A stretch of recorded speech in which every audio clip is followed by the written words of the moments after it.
ये बड़ा neurological event है, बच्चों की न्यूरोलॉजी का इवेंट है, न्यूरो पीडियाट्रिक्स।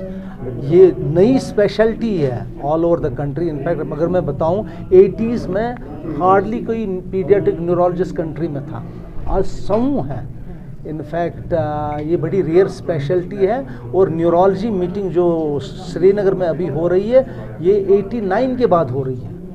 बिग मीटिंग एक हुई थी वर्ल्ड कांग्रेस न्यूरोलॉजी का सैटेलाइट सिंपोजियम शेर कश्मीर कन्वेंशन कॉम्प्लेक्स में 89 में हुआ था।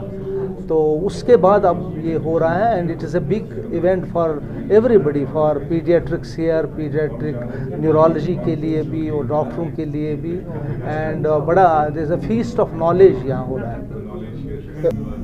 देखिए जो बच्चे होते हैं एडोलेसेंट्स या इनमें ये बड़े इम्पल्सिव होते हैं, इनमें हार्मोनल चेंजेस होती हैं, ग्रोथ रैपिडली होता है और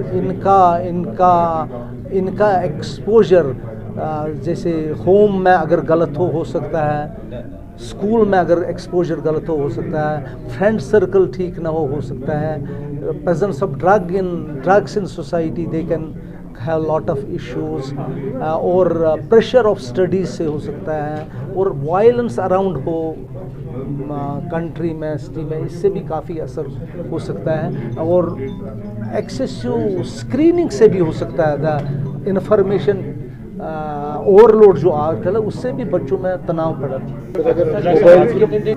ये कॉन्फ्रेंस कल भी थी, आज भी, और कल हाफ डे तक होगी।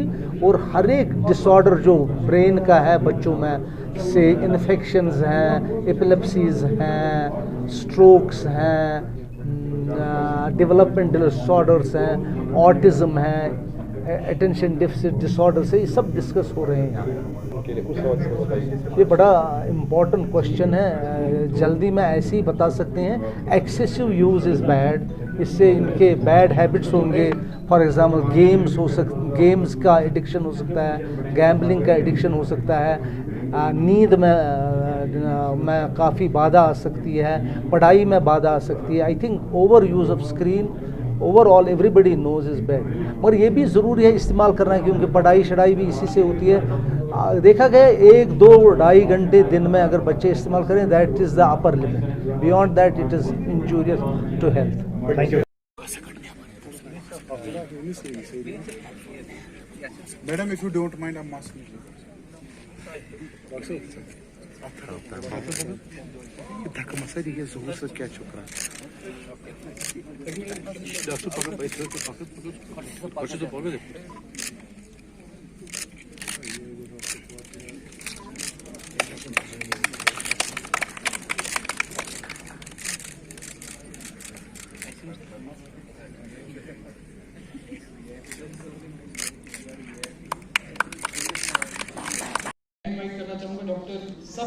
डॉक्टर सबा, वो she should present a bouquet of flowers to Dr. Ramesh. National coordinator neurology chapter का, और ये जो इवेंट हो रहा है ये एनुअल नेशनल कॉन्फ्रेंस है एकेडमी ऑफ पीडियाट्रिक न्यूरोलॉजी का, और ये साल में एक बार होता है। के लिए डॉक्टर मुजाफर साहब और डॉक्टर खुर्शीद जी उन्होंने ऑर्गेनाइज़ करी है, और बहुत बढ़िया तरीके से ऑर्गेनाइज़ करी है।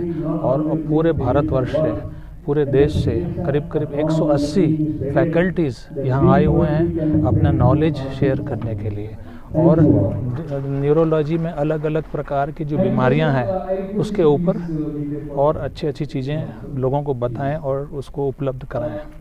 ये आने वाले हर साल होता है, हो सकता है कि अगले साल ये आगरा में हो और उसके बाद पुणे में हो। नहीं, डिप्रेशन तो बहुत सारी चीज़ों में, कोविड के बाद बहुत सारे बच्चे डिप्रेशन में हैं, कोविड के बाद मोटापा बढ़ गया है, कोविड के बाद डिप्रेशन बहुत ज़्यादा देखने में आया है, टीवी कल्चर बढ़ गया है, मोबाइल लगातार देखना है, ये सब कारण डिप्रेशन को बढ़ाते हैं। इस पे बहुत सारी विशेष चर्चा इस दौरान होगी। अटेंशन डेफिसिट हो सकता है, डिप्रेशन में जा सकते हैं, फिजिकल एक्टिविटी कम हो जाती है, ओबेसिटी बढ़ जाती है, हाइपरटेंशन हो जाता है, और भी उससे संबंधित कोलेस्ट्रॉल बढ़ना, ये का बढ़ना। क्योंकि बच्चे को जो टाइम खेलने में लगता है, शारीरिक कसरत होनी चाहिए, वो नहीं होती। वो बैठे रहता है 24 घंटा घर में बैठे रहेगा, टीवी देखेगा, मोबाइल देखेगा, वेबिनार हो रहे हैं, उनकी टीचिंग उसी में हो रही है। हो सकता है कि अब शायद थोड़ा कम हो, चूँकि फिजिकली शुरू हो चुका है वो। हम चाहेंगे कि एक तो मोबाइल और टीवी का स्क्रीन टाइम जो है कम हो, फिजिकल एक्टिविटी ज़्यादा हो। अच्छी तरीके से फिजिकल एक्टिविटीज़ होगी तो स्वास्थ्य अच्छा रहेगा, मानसिक रूप से बच्चा अच्छा रहेगा, चलने उठने बैठने में, समझने में और आगे बढ़ने में बहुत सहायता रहेगा। Thank you. Doctor Saima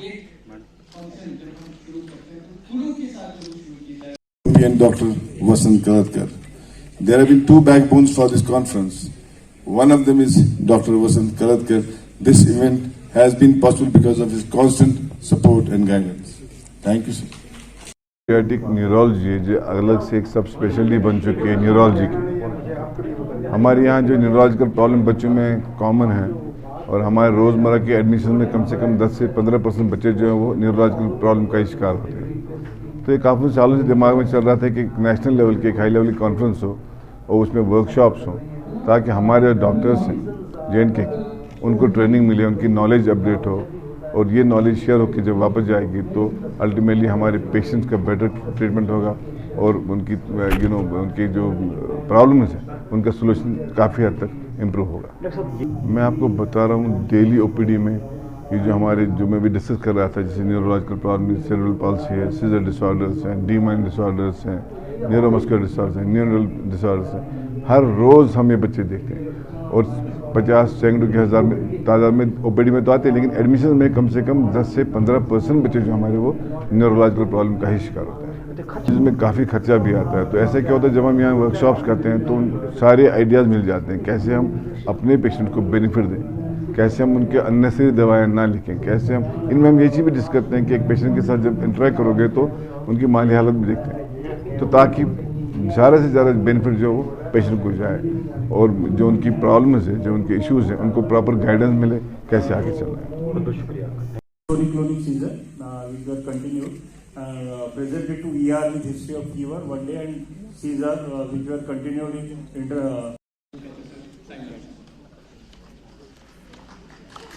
followed by Topiramate or Levetiracetam. Thank you. Usually people go after status, but nobody likes this status. Look at the child, the childhood absence. Okay. So the drug of choice, Dr. Sarabhai sir. Nowadays the first drug of choice is देखिए, एक natural process है, एक कुदरत का निज़ाम है कि जब भी बच्चा पैदा होता है उससे पहले उसके लिए दूध माँ के जिस्म में पैदा होता है। तो इसमें हम एक मैकेनिज़्म जो होता है, जो नॉर्मल फीडिंग है, वो फीडिंग जो है वो माँ के जिस्म से जो दूध निकलता है उसमें हर किस्म की प्रोटेक्शन होती है एक बच्चे के लिए। अब आप इस दूध को रिप्लेस कर रहे हैं उस दूध से जिसमें बहुत से जानवरों का दूध है, इसका सोर्स पता नहीं, और ये दूध जब बच्चे के जिस्म में जाता है तो उस दूध से काफ़ी सारी तकलीफ़ें इस बच्चे को सहनी पड़ती हैं। उसमें पहली जो तकलीफ़ है वो ये बच्चे का जो अपनी कुव्वत होती है, इम्यूनिटी होती है, उसको आहिस्ता आहिस्ता कम करता है। तो उसकी वजह से बच्चे में इन्फेक्शंस होने लगते हैं। ये इन्फेक्शन छाती के इन्फेक्शंस होते हैं, अंतड़ियों के इन्फेक्शंस होते हैं और कई और इन्फेक्शन। उसके अलावा जो दूध माँ का होता है उसमें ऐसी चीज़ें होती हैं जिससे बच्चे का दिमाग, न्यूरल डेवलपमेंट अच्छी तरह से वो कुव्वत होती है। और जो बच्चे आर्टिफिशियल फीड, ये देखा गया है कि उनमें एग्रेसिव बिहेवियर, जिसको हम ऑटिज्म कहते हैं, उसमें वो इंक्रीज़ होता है, उसकी इंसिडेंस। तो इन्फेक्शन इंक्रीज़ हो गई, बच्चे का कुव्वत निज़ाम इफ़ेक्ट हो गया, उसकी डेवलपमेंट, दिमागी तौर पे डेवलपमेंट कम होगी। ये चीज़ें जब होते हैं, आप इस बच्चे को एक फ्यूचर जो एक एडल्ट है उसको कैसे देखेंगे? उसमें ज़्यादातर ये देखा गया कि जो ये आर्टिफिशियल फीड लेते हैं, बाकी इन एज एडल्ट्स हाइपरटेंशन, डायबिटीज और काफ़ी ज़्यादा इन्फेक्शन वो ज़्यादा इंसिडेंस में पाए जाते हैं। तो इसमें एक माँ को, एक बाप को और पूरी सोसाइटी को ये देखना है कि हमें इस दूध से क्या एडवांटेज है। और जो आर्टिफिशियल दूध है उसमें कितनी खराबियां हैं। अब सिर्फ दूध देने का तरीका, जो दूध देने का तरीका है उसमें थोड़ी सी ये प्रॉब्लम आती है कि हर एक को वो इनिशिएशन ऑफ जो फीड होती है उसमें डिफ़िकल्टी होती है। उसमें काफ़ी इवन मेडिकल प्रोफेशनल्स को भी ये पता नहीं कि हम दूध देने का तरीका कैसे अपनाएं। अगर वो अर्ली इंटरवेंशन, जिसमें हम लैक्टेशन मैनेजमेंट कहते हैं, अगर वो इंटरवेंशन आ गई तो उस हिसाब से हर एक माँ को ये डिफ़िकल्टी, जो पहले फीडिंग डिफ़िकल्टी, वो भी ओवरकम कर सकते हैं वो डिफ़िकल्टीज। और जो ये एक्सक्लूसिव ब्रेस्ट फीडिंग है, वो एक्सक्लूसिव ब्रेस्ट फीडिंग रेट्स हम काफ़ी ऊपर कर सकते हैं, हाई कर सकते हैं, और उससे आपकी दवाइयाँ कम होगी, आपकी इन्फेक्शंस कम होगी, आपकी स्कूल की जो एब्सेंटीज़ हैं वो कम होंगी। तो इतने फ़ायदे जब इस दूध में हैं तो अब खुद अंदाज़ा कर लीजिए कि हम क्यों अपने बच्चों को आर्टिफिशियल फीड पे रखें या उनको दे दें। जब मैं आपके साथ बात करता हूँ, मैं इंटरेक्ट करता हूँ, आप मुझे पूछते हैं, मैं अब वापस जवाब देता हूँ। जब हम एक मोबाइल देखते हैं, ये वन वे प्रोसेस होती है। जो भी मोबाइल में आप देखते हैं वो एंटर अपने दिमाग में होता है और बच्चा सोचना कम बंद कर देता है। तो थिंकिंग एबिलिटी जो है वो काफ़ी इफेक्ट होती है, उनकी आंखें इफेक्ट होती हैं, उनका दिमाग इफेक्ट होता है। और ये वन वे थिंकिंग जो है, पर्टिकुलरली जब हम मोबाइल एग्रेसिव और बाकी चीज़ें उसमें देखते हैं, उससे बच्चे पे काफ़ी गलत और बुरा असर पड़ता है। उससे अपने माँ बाप को, पेरेंट्स को ये चाहिए कि एक इंटरेक्शन, कोई टाइम अपना मोबाइल अपने जेब में रखे, एक इंतजाम करें, 2 या 3 घंटे अपने बच्चों को दे दें, उनके साथ खेलें, उनके साथ इंटरेक्ट करें। उससे ये जो मोबाइल यूज हो, जब अपने वालिदैन बंद करेंगे उस वक्त जब उनके पास बच्चे होंगे तो ऑब्वियसली बच्चे भी यूज नहीं करेंगे। सर उससे क्या, जब हम ये मोबाइल देखते हैं, बच्चे की नज़र जो है वो बिल्कुल एक स्टैटिक नज़र रहती है। तो आंखों में प्रॉब्लम्स होती हैं, गर्दन में प्रॉब्लम्स हो जाती हैं, उसके अलावा जहनी प्रॉब्लम्स हो जाती हैं, जहनी दबाव इन बच्चों में ज़्यादा आता है, थिंकिंग प्रोसेस कम हो जाती है। तो वो स्टीरियोटाइप जो मोबाइल पे देखते हैं वही थिंकिंग, वो दिमाग में उनकी सोच नहीं होती, जो इंटरेक्टिव एक तरीका होता है, उससे बच्चे के दिमाग में ग्रोथ या एक डेवलपमेंटल प्रोसेस शुरू होती है। और मोबाइल से वो प्रोसेस बिल्कुल ही ऑलमोस्ट पैरालाइज हो जाती है। मोबाइल का यूज़ रिस्ट्रिक्ट, पर्टिकुलरली पहले जो फॉर्मेटिव ईयर्स होते हैं, पहले 5-6 साल जो होते हैं वो फॉर्मेटिव ईयर्स होते हैं। तो उस हिसाब से अगर हम इंटरेक्शन उनके साथ करें, उससे मोबाइल का यूज़ कम होगा, ये बीमारियां कम होगी, उनकी दिमागी स्ट्रेस रिलेटेड टेंशन आपका ये कहना है।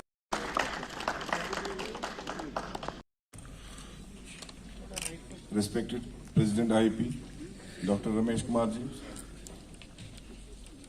Principal Dean, Government College Srinagar, Professor Samir Shilma, worthy Mission Director NHM, Mr. Yasin Chaudhary ji, respected President AOPM, Dr. Vasant Kaladkar ji,